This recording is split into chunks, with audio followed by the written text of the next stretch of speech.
بسم الله الرحمن الرحیم. السلام علیکم ورحمت الله وبرکاته. شما په واقع په کمپیوټر ټیکنالوژي چینل څخه تاسو په درانه خدمت کې یم.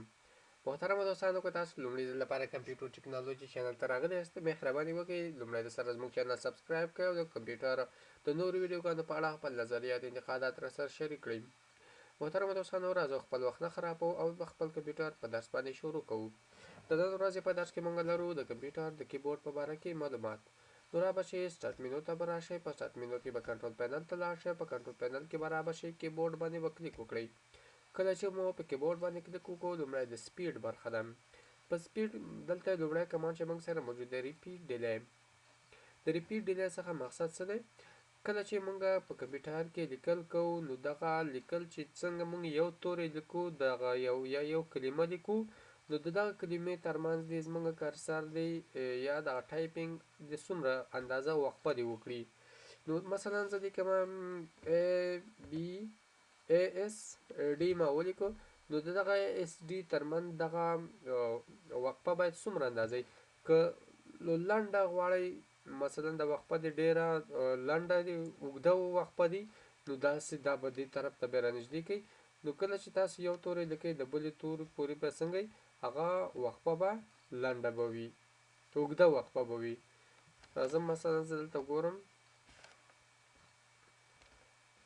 ښه، همدا رقم ته که تاسو غواړئ چې نه دغه وقفه دې بیخي دې نه وي پکې، یعنې لنډه وقفه دي، نو دا به دې خواته دغه موس دغه به راکش کوي. اوس چې تاسو کله لیکل کوئ، نو دغه تورو ترمنځ به ډیره کمه فاصله به وي، یعنې په اسانۍ سره زه به تاسو لږ رازوم کوم چې تاسو ته لږ ښه معلوم شي. نو که دلته تاسو وګورئ، هر توری چې موږ دلته لیکو، دغه تورو د لیکلو په وخت کې موږ سره څنګه وي، وقفه ډیره لنډه وي، یعنې په اسانۍ سره دغه ټایپینګ زموږ روان وي. که غواړو چې زموږ دغه ټایپینګ دی تیز دې کېږي یا دې په قلارې دا لیکل موږ کوو، که تاسو غواړئ چې دا لیکل دې زموږ په قلارې، نو دا به څنګه کوئ، دې خواته به یې راولئ. کله چې تاسو دلته لیکل به کوئ، نو دا لیکل به زموږ څنګه وي، داسې په قلار به کېږي. صحیح شو؟ که غواړئ چې زموږ لیکل دې تیز دي د کیبورډو، نو دا سپیډ به یې څنګه کوئ، داسې منځ ته به یې راولئ. نو داسې منځني حالت باندې به بیا ستاسو کیبورډ لیکل کوي. او که دغه تاسو ډیرول بیخي غواړئ، مثلا دا کیبورډ دې زموږ بیخي تیز لیکل دې وکړي، نو دا هم تاسو کولی شئ. نو تاسو به دا بیخي فاسټ به کوئ دلته. اوس چې تاسو کله لیکل کوئ په کیبورډ کې، نو دا به څنګه کېږي، ډېر زر به کېږي او ستاسو وخت به نه ضایع کېږي، په شرط دې چې ستاسو ټایپینګ سپیډ تیز وي. دا د دغې دپاره استعمالیږي.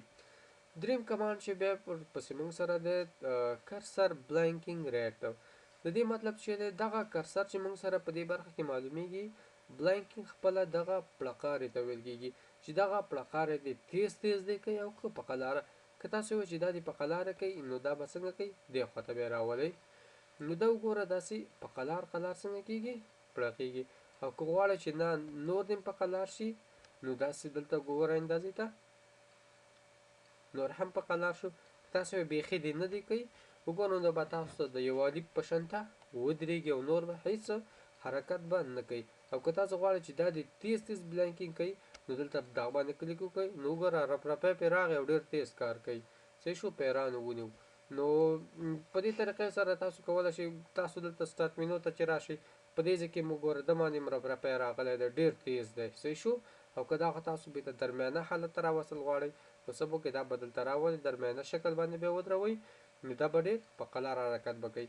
نو کرسر چې بیا تاسو سره کوم ځای کې موجود وي، ګوره داسې عادي حرکت به کوي. نو محترمو دوستانو، د نن ورځې درس موږ د کمپیوټر د کیبورډ په باره کې وه، چې د دې معلومات په همدغه برخه کې همدومره وو. محترمو دوستانو، تر بیا چې ستاسو په درانه خدمت کې حاضرېږم، تاسو پر پاک الله سپارم. د الله په امان.